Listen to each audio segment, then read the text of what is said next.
So my name is Morna Gerard and I'm interviewing Tai Sherman for Georgia State University's Women's March Oral History Project. The date is February 24th, 2018 and the interview is taking place in Athens, Georgia. So Tai, tell me the year that you were born and where you were born. I was born in 1978 in Kalamazoo, Michigan. How did you get from Kalamazoo, Michigan down to Athens, Georgia? I met a guy. How many stories start that way? But we lived in Pittsburgh for 7 years, and then we've been in Athens for 2 years. So actually, when my dad retired, he retired on Lake Hartwell, which is a beautiful lake here in Northeast Georgia, and he started to get ill about a year after I moved to Pittsburgh. And my little sister, who was in Kalamazoo at the time, and her husband moved down here to help take care of him, like just make sure he was taking his money, like just get him on track. And then they kind of migrated to Athens and have just planted and blossomed here. And I would come and visit, and I just loved the city. There's so much going on, and it was, so progressive for Georgia, and it's so much easier to get around. So we just kept, and my husband liked it, just thinking, we wanted to get out of the cold and snow. And we just kept putting out in the universe that we'd be able to move closer together. And I thought, he applied for jobs in Charlotte, and he applied for jobs in Atlanta, and it all worked out so perfectly that we ended up moving with his company here in Athens. And I live 4 miles away from my sister. And my mom moved from Michigan in with us. So we bought a house that fits everybody's needs, and it's perfect. So that's great. Yeah. Did your family, when you were growing up, did they have any political leanings? Very much so. My dad worked on Jesse Jackson's presidential campaign for Kalamazoo County. Like, he was the head of the campaign for Kalamazoo County, where we were from. But he was all over the place politically. But he had very strong political opinions, but I can't say that they always fit in line with, one party. So he taught me to think really independently, because he had a really strong libertarian streak in a lot of things. And but yeah, his TV stayed on the cable news networks, and so we talked a lot about current events, and he absolutely loved, shed tears, cried when Barack Obama was elected. It was so huge for him. He's black, my mom is white. And was then kind of let down by Barack over the years, in weird ways. He's very conservative when it came to the LGBTQ community. Like, he's an old school black dude, and he was just like, I can't believe he went there. And it was really hard for him to understand him and that thinking, because I think he thought like him and Barack thought like exactly the same. So anyway, he was very opinionated, and I could always talk politics with him, and we disagreed about so much, but we could always talk politics. Like, we could always chat. What about your mom? Yeah, she was really busy holding shit down.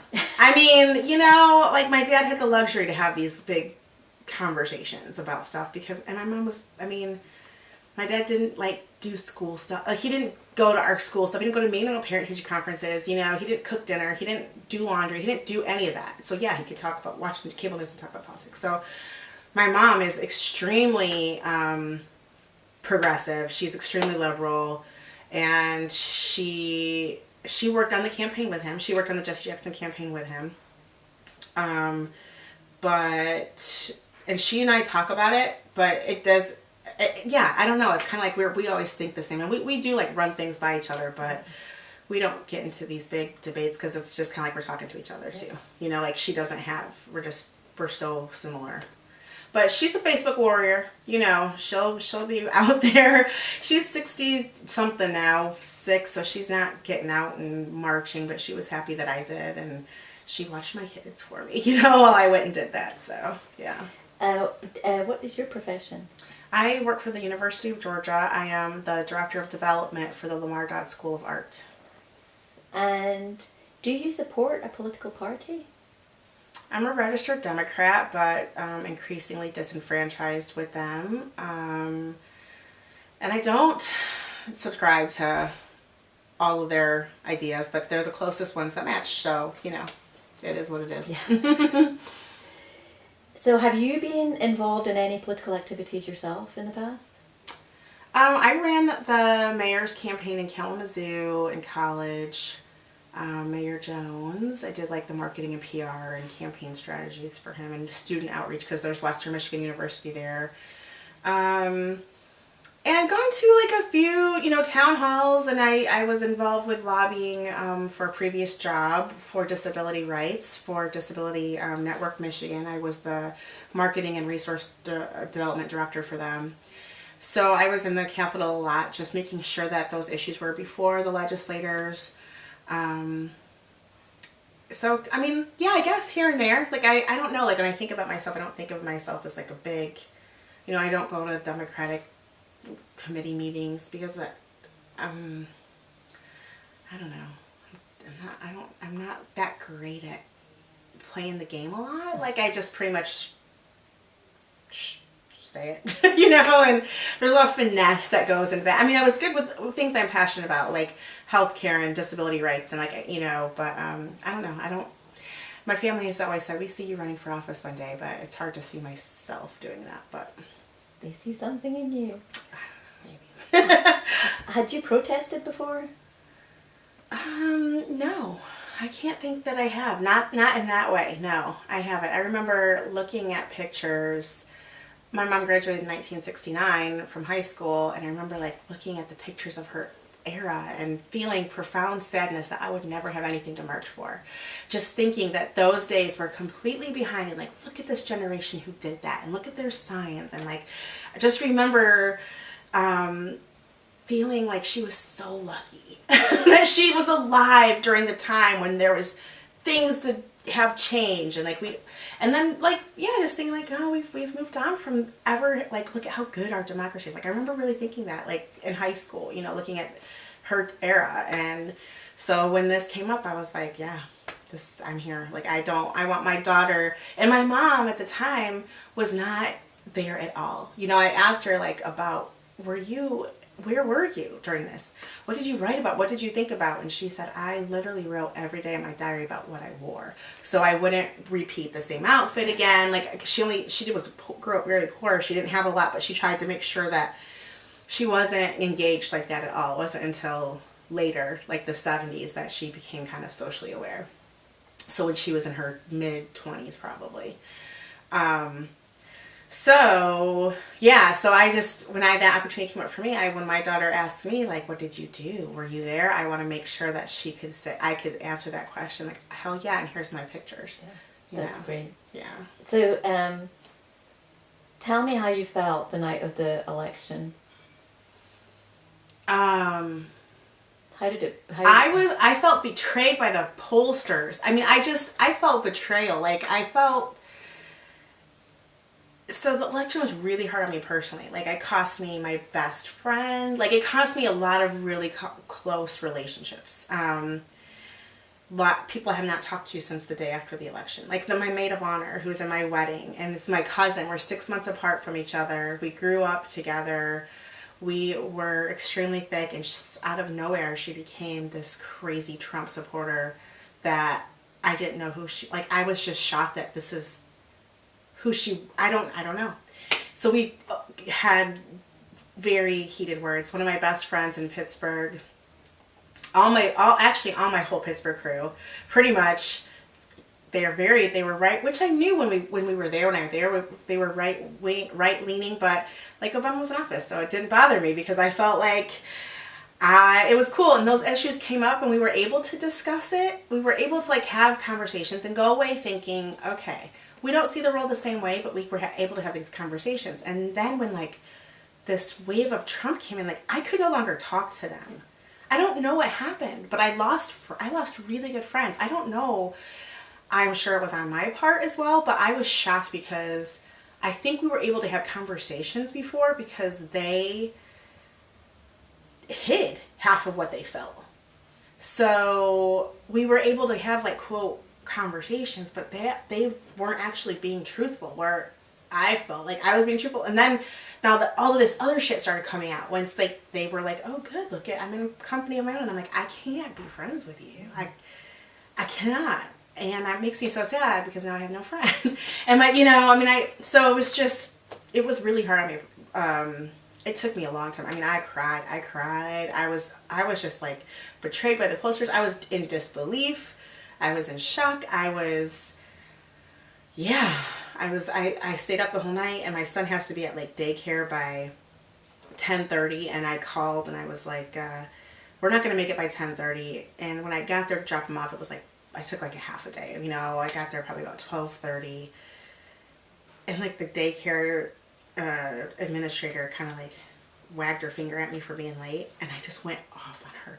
I still kind of feel bad about it. Like, it was like the brunt of the whole night. She's like, normally I wouldn't allow you to bring him in this late. And I was like, I pay the fucking bill.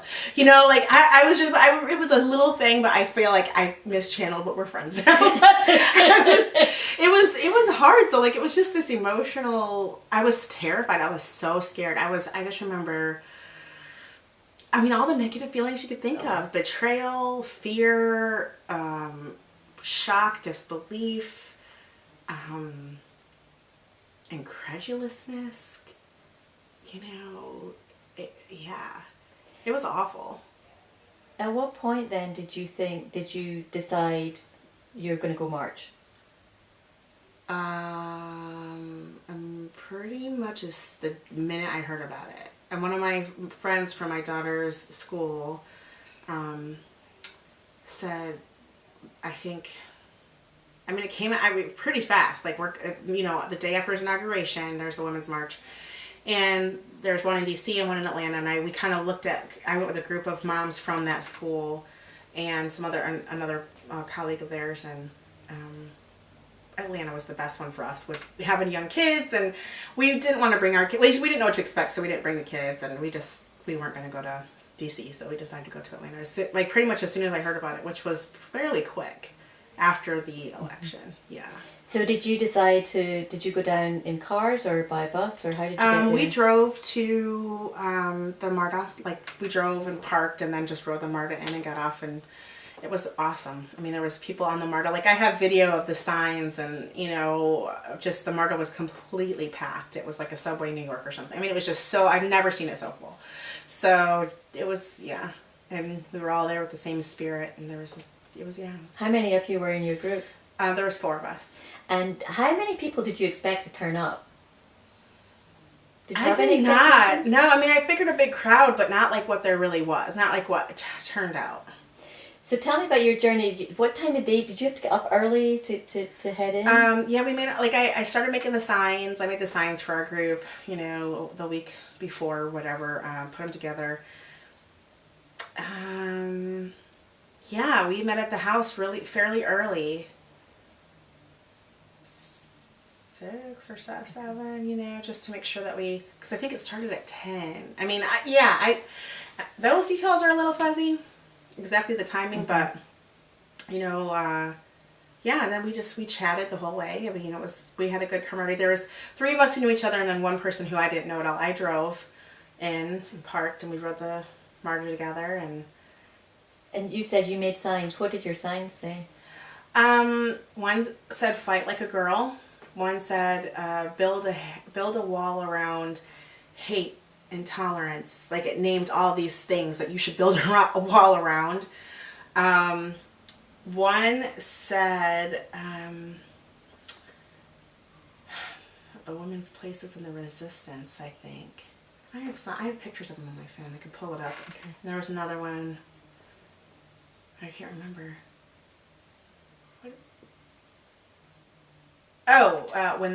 When they go low, we go high. Did you or did you or your friends wear pussy hats? No. Okay. No. What did you think of the pussy hat phenomenon? It wasn't really that was cool. That's what somebody wanted to do, but as a woman of color, like, the pink pussy hat didn't really resonate with me. I don't have a pink pussy. It was kind of different. It was like that. I didn't mind that at all. Like, that was their thing, but it wasn't mine, and none of us wore those. Yeah. When you're, because there was this issue of sort of like representation and all of that.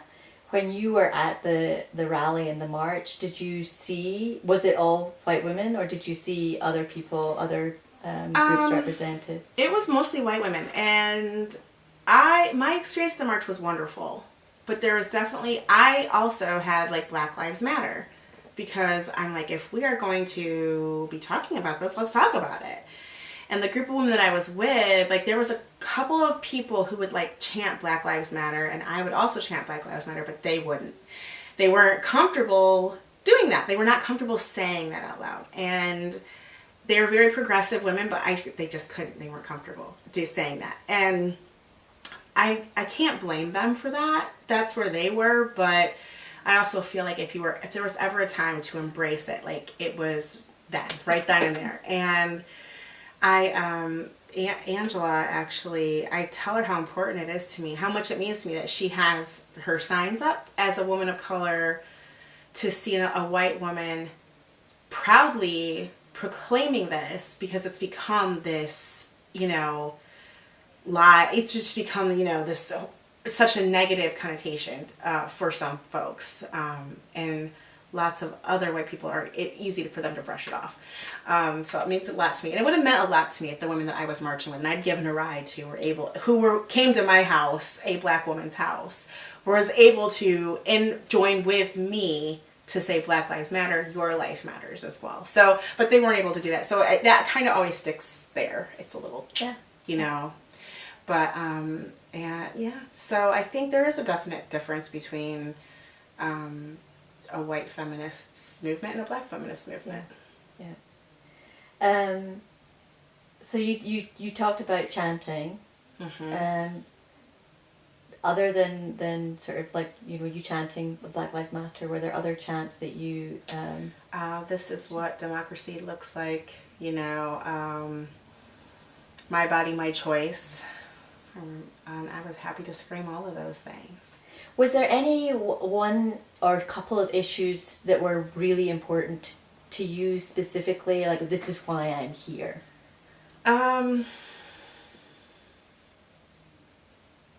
No, I wouldn't say there was one thing. I mean, I'm very pro-choice. I'm very equal rights. I am all the sexual... You could just feel the Me Too movement bubbling there. You could just feel it, and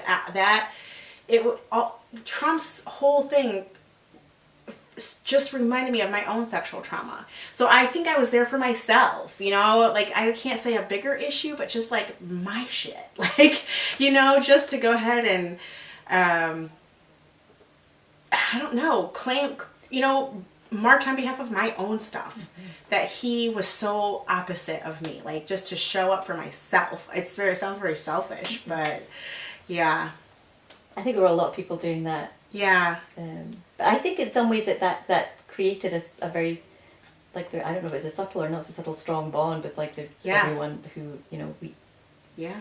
There was so much that we were there... Yes. To protest against. Yes. And it was like, he is the representation of all of that. All of it. So, people... But I had many, many women who did not get it at all. And they were like, these people did not represent me at all. That was with the people. No. Like, just other people outside in the peripheral of my life, who were so baffled and disgusted by the women who marched, including me. So is that people that you work with, or people, family members? My family, friend, like, acquaintances, Facebook people, some coworkers. Yeah, I mean, my coworkers were very, very liberal, but here in Athens, like, it's crazy. My Athens coworkers are way more liberal than my Pittsburgh coworkers ever were. But but like out, peripheral folks. Yeah. And was your husband supportive of you going? Very much. He made this. He's the actual one who put all the signs together. Yeah. And he took pictures. I have a big sign of him the morning that we left, holding it up, saying "Fight like a girl," which is really hard. Which is hard for him because, one, he's very much of a blend in the background kind of person. He's not that way. I'm the outgoing person. He's the background person, and that's how he likes it.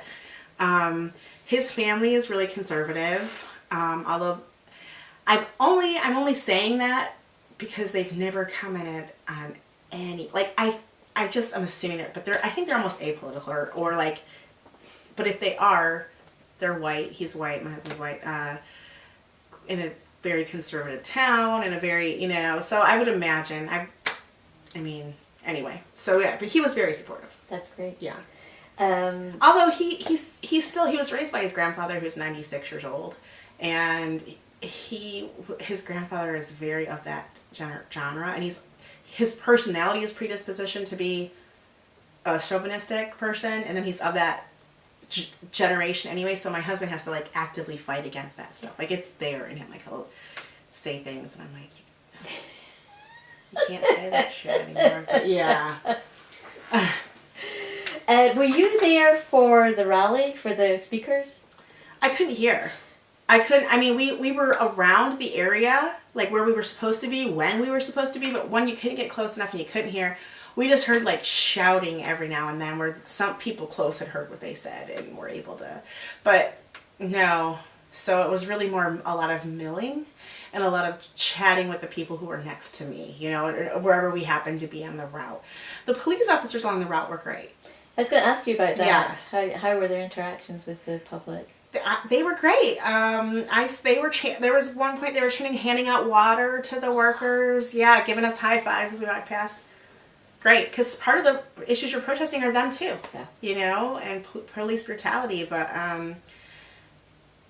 they were great. I didn't have anything but respect for them, and they didn't seem to have anything but respect for the ones I saw. So once the rally part was over, did you march? You joined the march? Yeah, and we marched the whole route. Yeah. Can you tell me what your feelings were when you're in this? Because it turned out like 64,000 people. Yeah. It was breathtaking. Like I remember just snapping pictures of like this sea of people moving down, and it was just, my favorite picture I took was the picture of the Statue of Liberty. That's like a replica of the Statue of Liberty down there. And it was like kind of a little bit like gray and cloudy back behind it because it was rainy that day. It was kind of cold and rainy, And it's like it's like one of my favorite pictures I've ever taken. It was just gorgeous the way that it turned out. And I was like, oh, it was great. Just really proud, to be with them, to be moving and marching and a part of it and hearing what other people were talking about and looking at the kind of other people that were there. I didn't make any lifelong friends from the march. I didn't connect with anybody who was there, but I'm glad that I did it. Yeah. So when you got to the Capitol, were you one of the ones that was able to get into Liberty Plaza, or did No. Yeah, it was, no. Mm-mm. That seems very frustrating for a lot of people, that it's like there was a lot of space, but people still weren't able to get in. I didn't even know we could go until I didn't even know that was something we could have done. Okay. I really didn't know. So once you got to the Capitol, did you just disperse? Or? Yeah. Okay. Yeah. Got back on Marta? Yeah, we walked back to the train and we kind of just, we got to the Capitol, the end of the route, and then it was kind of weird. There was no ending. It just kind of was we just were I guess it's over now. It was really kind of weird. Was there an ending? Yeah, there were more speakers on Liberty Plaza, but there were so many people. Yeah. Liberty Plaza is limited to how many people can get in. Okay. And I think that there were way too many people. Yeah. And it's behind the Capitol. Yeah. So not everybody knows that it's there. Yeah. So I think your experience is similar to a lot of people. Yeah. I think. I didn't even know. I don't think we knew. Yeah. We had the researchers in the group who researched everything, and it was kind of all right, I guess we're done. And I think we were at the tail end too. Because by the time we got moving, there were so many people to get moving, and where we ended up, we actually were on the end. By the time we parked and walked in and could make our way through the crowd. And then as we were making our way to try to hear the speakers in the beginning, I think and then when we just got shuffled all the way to the back. So we were one of the actual last very tail. So by the time that we would have got through, because that took hours, to get, so I'm sure whatever speakers were at Liberty Plaza at whatever time were probably gone by that time anyway. So it was just time. So, was there anything that was unexpected to you? Your expectations going into the day, anything that surprised you about your actual experience?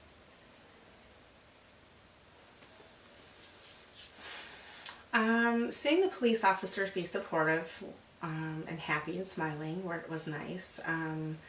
that was like just a little like, oh, cool, you know, but I didn't really know what to expect. So I don't think I was, it was all kind of a surprise, you know, because I just really didn't know. But I thought like once we kind of got moving, you know, the course was planned and thought out. I felt safe. I wouldn't say, oh, there was one guy who was like on the side with a loudspeaker, moving with the crowd with his anti-abortion rhetoric. And it didn't surprise me, but I was just like, I mean, I guess if you're going to do it, I guess that's the place to do it, because you have a whole crowd of people who are complete opposite to you. But I was just like, what a futile effort, a way to spend your energy, you know, thinking for this guy, like. But then again, if he's not talking to this group, then he's preaching to the choir, maybe. I mean, I don't know. Like, there's pretty much nobody who's in the middle, you know. So Not these days. Yeah. So I don't know. That was like. How was your mood on the way back in the car? We were very happy. We were jubilant. We were talking. We were chatting so much so that I missed the exit, and I ended up. Like 30 miles north of where I needed to get off. Like, I missed my own exit to get into Athens. We ended up like in Livonia. We were just chatting. So much. Like, we were just talking about our lives. Like, we felt really connected.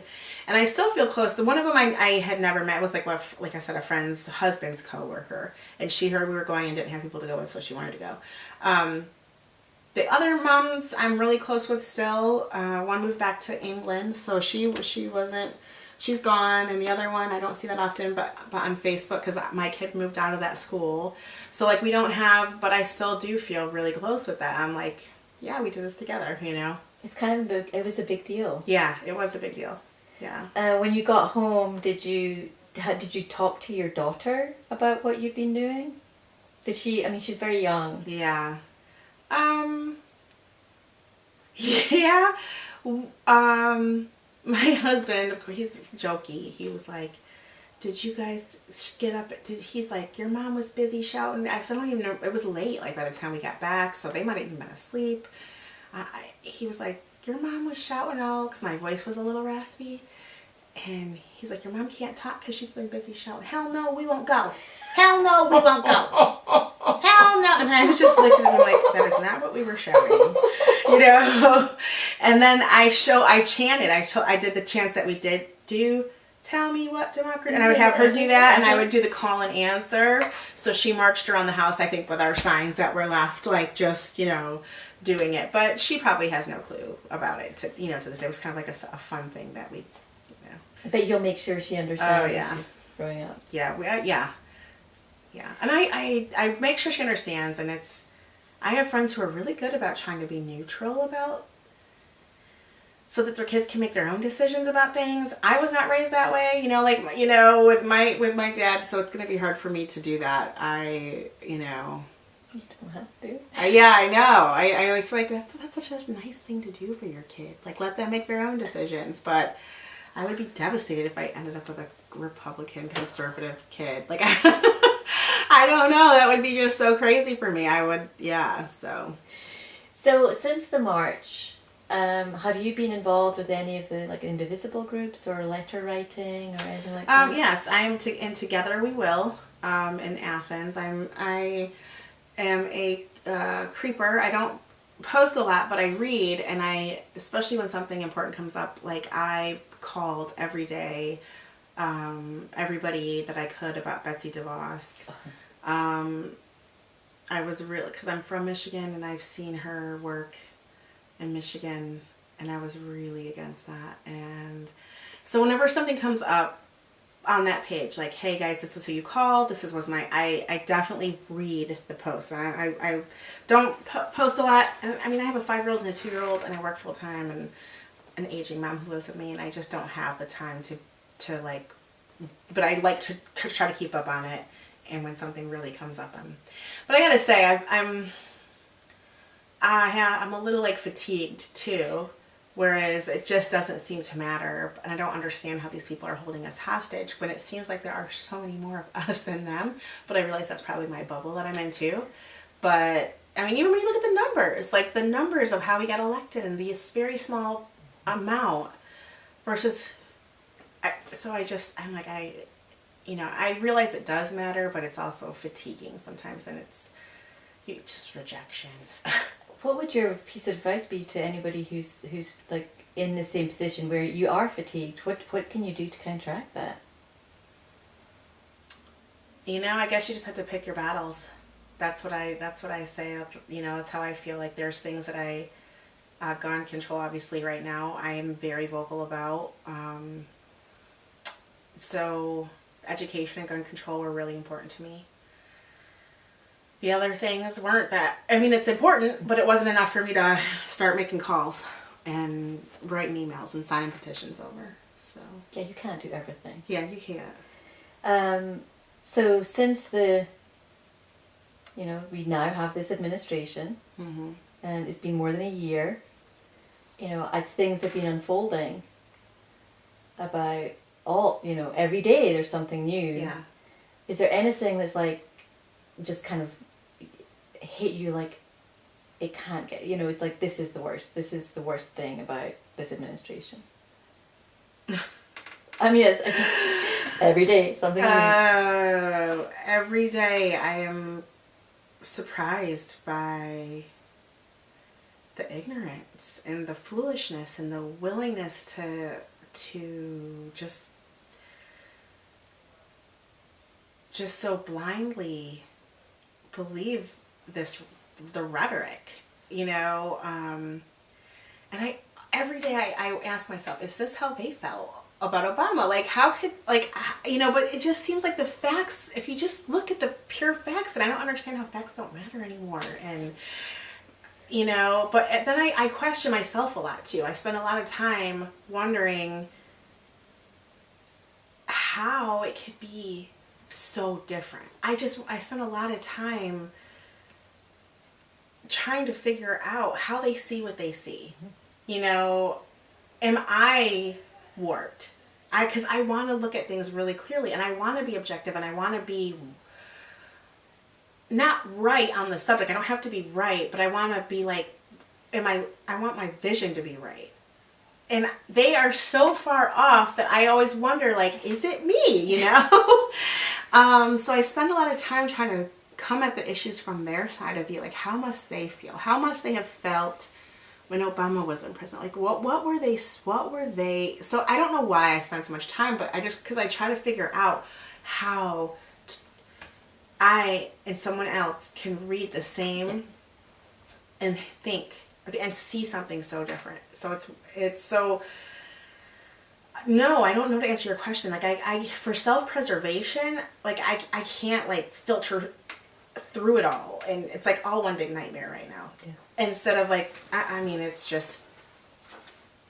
one big nightmare. Well, we have at the end of this year midterm elections. So, let's think between now and November. What do you hope will happen for this country?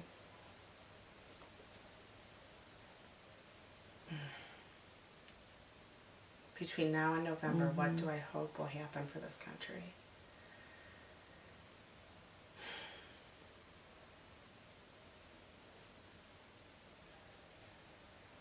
I hope that there is some piece of truth telling, some sort of evidence that comes from their side, that comes from some irrefutable source on their team, that just says that shakes a little bit of sense, or to their, like, I need their people to talk to them. That is my hope. I would love for that to happen, like Sean Hannity, or or somebody to really say, you know what, guys, maybe we should take a step back and look at this from this angle. Like, because I don't think it matters at all what any of us say, do, or they're nothing. Anybody who isn't on their team is just considered a liar, a fraud, a fake. So I would love for somebody on their team to share a truth that causes objectivity. That would be nice. Wouldn't that be nice? That's my hope. What's your greatest fear then, like in the next few months? My greatest fear has just pretty much already been realized. I mean, for the country, my greatest fear is that between now and November, now my greatest fear is for the country. It's hard to say that because my greatest fears are so much more personal. Like my family, my interracial family is going to be accosted if we happen to leave our happy blue bubble here. Or I've already lost so much. I've already lost so many of my own personal friendships of people who are my blood, that's real fear. Those are things that affect your real life, like not just your Facebook life or just that, like, having lost friends and family over this, that was hard. But my greatest fear for the country is that our greatest fears of the ineptitude, the egomaniacal posturing, the racism, get us killed. Yeah. I mean, literally, it is life or death. Either from a war strike, a military parade, I just can't even, like you're saying, there's something every day, a military parade? Okay, so either from this, on the international level, or just the homegrown hatred that has blossomed. Just the emboldenedness of people who love their guns and hate others. So, yeah. That's hard. That just continues. And right now, they have a club, and if you're lost, and if you are one of those folks who don't really know where you fit in, and you're young and you're still making your opinions, and you happen to be around like this vocal group right now, like it's a good recruiting time for them, and so it's scary to think that they're growing in numbers because they're able. And they have the president, Who would imagine the KKK would be that upfront, center, vocal, out and proud? Out and proud. Yeah.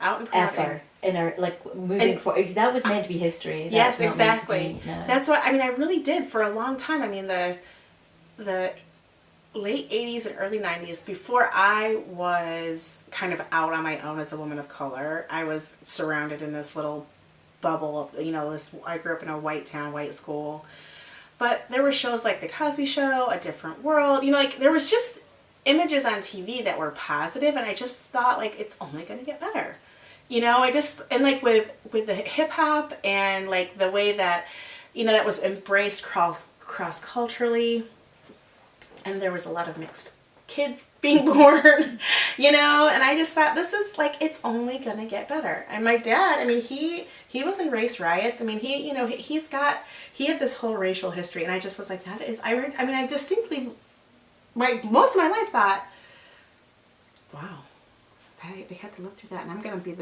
live in a racial utopia. And I just I guess like being adult through that and realizing that my biracial world, where race is harmonious for the most part, and between my two families, God, it's just so like not, if not more backwards. My dad, before he passed away in September. He was born in 1944, was like in his 20s and his 60s, mm-hmm. And he said it was worse now in 2018 or 17, because it wasn't alive in 2017.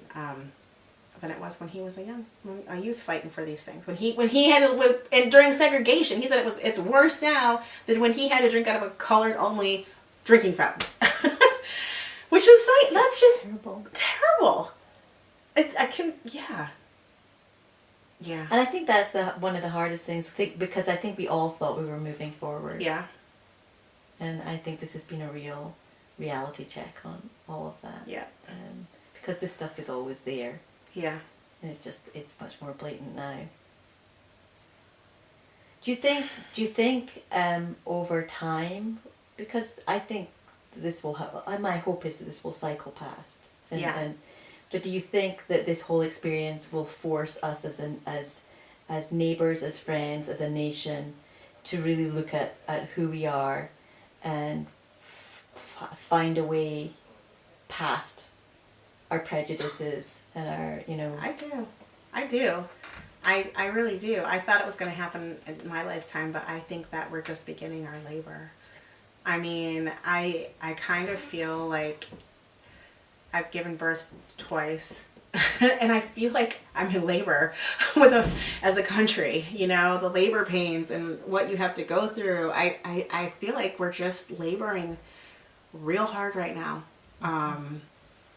And we are going to birth something beautiful, but obviously, the bigger something is, the longer it's in labor. So I don't know how long it will take, but I do think it's going to be beautiful when it's all said and done. Yeah, I have to hope that. Yeah. If that's my last question for you, if someone is thinking about going to a march in the future, a march or a rally or a protest, either here in Athens or Atlanta or DC or anywhere, what's your piece of advice for them? Go. Yeah. There was things that I had to process for a long time afterwards. Like, I couldn't put my finger on what bothered me about my experience. Like, it was great, but there was still that level, and it took me a while to realize, like, I was the only one in my group chanting Black Lives Matter. And when I started chanting Black Lives Matter, they all shut up. Like, it took me a minute to, like, process that, and to kind of come up with that. But I don't regret going at all. But isn't that life? Like, that's just normal life. Like, everything doesn't work out exactly the way that's completely fine. But go, because I don't regret for a second that I was there and that I stood up for it. And, women's issues and solidarity and showing the world the numbers was important to me. So I would march again. I'm so happy these students are marching. I am considering going. However, I am terrified that is a prime target for people, and that's the world we live in too. I give a lot of props to the parents who are letting their students, their teenage students go. So if because it's like March 24th. Yeah. Are you going to go to Atlanta, or do you think you're traveling to DC? No, I'm not. Well, is there going to be a march here? There is going to be a march here, but I've signed my daughter up for T-ball. And that is opening day, and I'm going to just stick with the plan. I already know that's on the calendar, so I'm proud of them, and I support them, and I'll send money, and I'll call, but I'm not going to go march. Well, is there anything I haven't asked you that you would like to add in at the end here? No, I think we covered it all. I am so grateful that you came today and did this. Thank you so much. Yeah, you're welcome. Thank you for offering. Yeah, it's been lovely to sit down with you. So thank you.